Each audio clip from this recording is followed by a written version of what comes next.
Proverbs 24:9. The thought of foolishness is sin. Let us, in the next place, consider the sinfulness of our thoughts. The thoughts are the offspring of the mind, as the feelings are of the heart. And the scriptures plainly teach that they may be sinful. The wise man declares foolish thoughts to be sinful. Our Savior classes evil thoughts with thefts, murders, and adulteries. O Jerusalem, says Yahweh, wash thine heart from wickedness, that thou mayest be saved.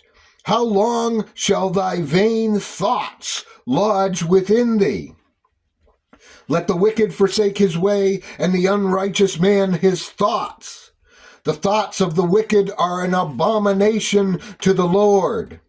Hear, O earth, behold, I will bring evil upon this people, even the fruit of their thoughts. Even men's characters are determined by their thoughts and purposes. For as he thinketh in his heart, so is he. These passages are more than sufficient to prove that there may be such much sin committed in thought.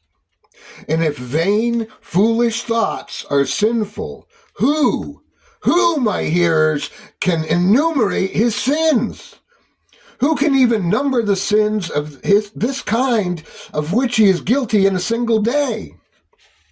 And many of these thoughts are rendered peculiarly sinful by being indulged in the house of God during the hours set apart for devotion, when, if ever, the mind ought to be solemn and collected.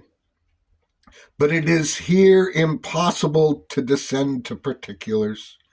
We must leave everyone to reflect as he pleases on the atheistic thoughts, the impious and profane thoughts, the impure, covetous, vain, foolish, and absurd thoughts that have passed through his mind and have been entertained there.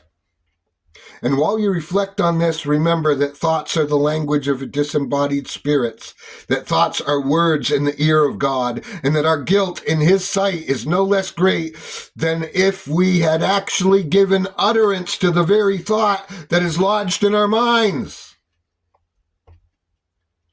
Agreeably, we find our Savior answering the thoughts of those around him, just as he would if they had expressed them in words. And in many passages, God charges sinners with saying what it appears they only thought. In the ear of Yahweh, then, our thoughts have a tongue, and what he hears them say, we may learn from the inspired declaration, every imagination of the